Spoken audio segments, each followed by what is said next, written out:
وامبارح كان في زلزال، او النهارده كان في زلزال. النهارده يوم 3 اغسطس 2026، او اليوم الثالث من شهر 8 2026، او سميه زي ما تسميه. وامبارح بالليل الساعه 3 الساعه 3 وربع كان في زلزال. والتاني مره في حياتي احس بالزلزال. السنه اللي فاتت كان في زلزال، لكن السنه اللي فاتت انا كنت في الملعب وفجاه بدون اي مقدمات كل حاجه كانت ساكته. لكن قبلها الكلاب بتاعت الشارع، كلاب الشوارع، الكلاب الضاله، كانت عماله تهوهو بطريقه بشعه، طريقه صعبه، طريقه غريبه مريبه عجيبه. والبوم عمال يعمل بقى الصوت بتاعه. كان في بوم على الشجر، والخفافيش عماله تلف في دواير، والحمام كان بيسيب الشجر اللي جنب الملعب ويطلع يجري. كنا بنلعب في الملاعب اللي عند رنين في الملعب بتاع الكوتش تقريبا، يعني هتلاقيني على طول بصور قدامه. لو انت متابعني ومتابع الفلوجات بتاعتي ومتابع الصور بتاعتي على الانستجرام او على التيك توك، هتلاقيني ان انا بصور هناك على طول كل يوم الصبح. هتلاقيني على طول بصور هناك كل يوم الصبح. فما علينا، فجأة سكوت، قبلها صوت بوم وصوت خفاش وصوت كلاب،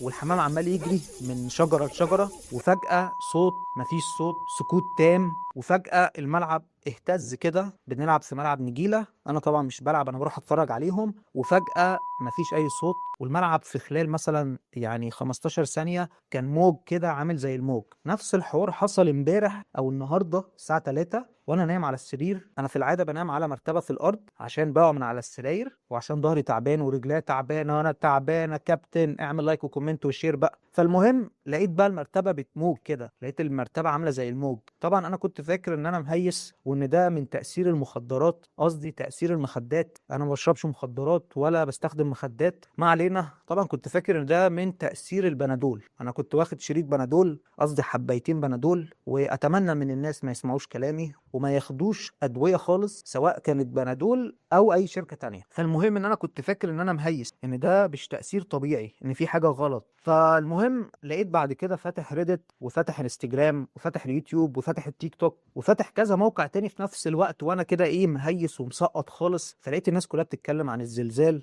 ولقيت الواد يوسف، الكابتن يوسف صاحبي، واحد صاحبي كده حبيب قلبي اخويا، لقيته منزل فيديو عنده على حسابه على التيك توك ان هو ايه كان في زلزال. فيوسف ده حبيب قلبي، يوسف حارس مرمى رائع، يعني ان شاء الله نعمل معاه شغل قريب. وكمان هو شغال حلاق، ان شاء الله تعالى هنعمل معاه شغل قريب باذن الله تعالى. فلقيته رافع فيديو بيتكلم فيه عن الموضوع ده. تحيه لصاحبي يوسف، احسن حلاق في الدنيا واحسن حارس مرمى في الدنيا، ربنا يكرمك ويوفقك يا صاحبي. وطبعا الواد زياد برضو كان رافع فيديو، وتحيه لزياد والام زياد حبيبتي حبيبه قلبي، طنط ام زياد، الخاله ام زياد، ماما اللي بتعمل فيديوهات جامده جدا جدا جدا، وزياد الحلو والعيله الحلوه الجميله. ربنا يكرمكم ويوفقكم وينجحكم.